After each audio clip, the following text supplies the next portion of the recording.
have a video today talking about the AC drain lines on, well, specifically my 95 wide body, but it's on a lot of these coaches. Here is the drain line for the AC units, and I'm going to show you the problem that these drain lines have. This has been cut, and I'm going to show you why it's been cut here in a second. But the drain lines are inside between the interior of the roof and the exterior sheet metal on the roof.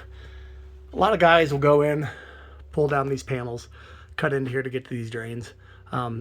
It's just as easy to take off the cover, get into the plenum, knock out this wood because the wood's really thin. I'm going to show you why you should replace it to begin with. But the AC drain lines are right in here.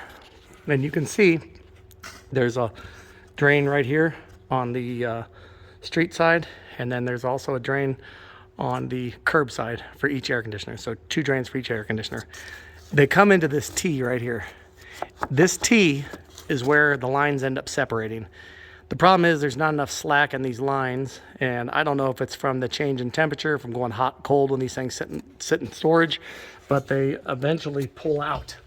And when they pull out, that's where they start to drain into the coach. So what I did is I went in and I snipped this in half. What I'm going to do is put a piece of fuel line in between to make this about 1.5 inches longer, to give it some flex and some play, so that when this drain goes back up into the ceiling, it's not pulled on.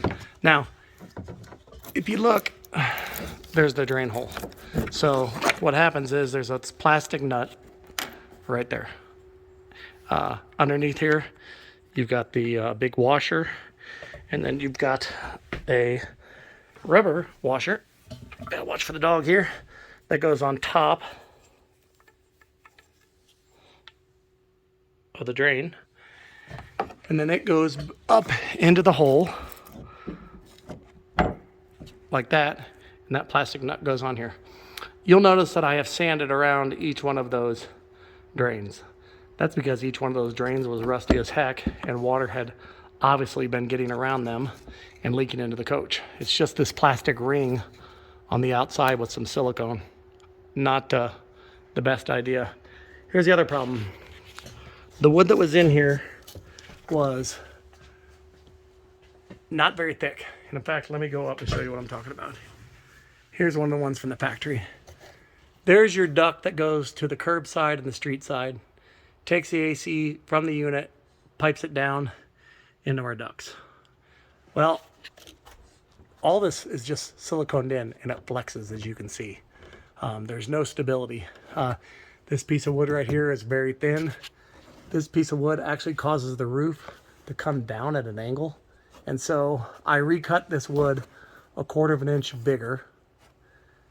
And I'm going to go in with spray foam back behind it, and then I'll foil seal all of this up, get rid of this caulking, and then go in from the top side, which the factory did not do, and I'll take some stainless steel screws along this edge and go into the wood, and I'll do the same on the bottom side here and screw into it, making this a more solid structure. Every one of these AC units was leaking around the interior trim because they were not sealing up flat against the top of the roof, because this was sagging especially in the center. So that needs to be fixed, which I'm going to do. The AC units I'm putting on are the Furion Chill 15,500. Pardon the shop, it's a mess. I've got a big project going on this bus. My other videos I've shown you that I'm redoing the whole entire roof. This is part of the process. These are the new AC units, 15,500 BTU. The other 2 just showed up the other day. Got the new plenums, got the brains, got the new thermostats. And I've got a ton of stuff going on with the bus. I'll do another video on this, but I'm in the process of redoing all of the wiring in the back. I redid all the resettable fuses. I've repainted walls. Got all of the insulation down. Redid the battery cables. So still a little bit of a mess in there, but it's getting cleaner. Up on the roof, I'll show you what I got going on up there. First thing I did, obviously, in my other videos, take off the goat rails, all the catwalks. Got the AC units down. Got the roof vents off, except for the max airs. I just put those on. So, but the big thing was I got this awning off, and I had heard discussion about those awnings and them leaking. And not only do they leak, but they rust like crazy. So there was tons of rust underneath there. So I'm fixing that. What I want to show you though is get up here carefully and step on these ribs. I'm not going in between. Here's what the AC units look like from the top. So these are our drains. You can see all the white around here. That is all where the paint's removed and oxidation. So these have not come off. You can see the silicone that used to be around there. So I will take those off, sand it all, reprime it, and then I'm gonna die core around these once I get them down. Got all the holes drilled for the zert nuts. There's one right here. I haven't compressed it yet. I do have a pneumatic compressor or gun for the compressor to put these all in.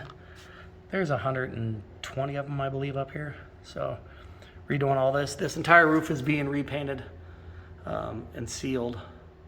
So up here, I will show you what I am talking about. Bear with the mess here. So here's the opening. You can see, well, maybe you can't see that angle. There's just nothing to support it. There's no screws around this edge where it was tied into the wooden frame. It just sat here. And then the vent underneath flexes. So this is all going to be stabilized and secured so that when the AC units go on, there's no sagging. So obviously 3 holes. You can see the rest of the roof where I've got the end caps off. The horns are off. The speakers for the electric horn. The spotlight, which I did rebuild. I got it down there, so everything's working on it again now.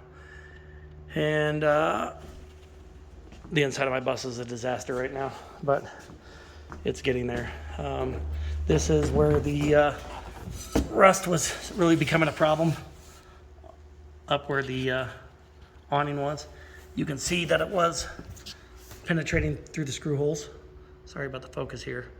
So this needed to be done. It's been a little bit of a daunting project, but it's coming along pretty good.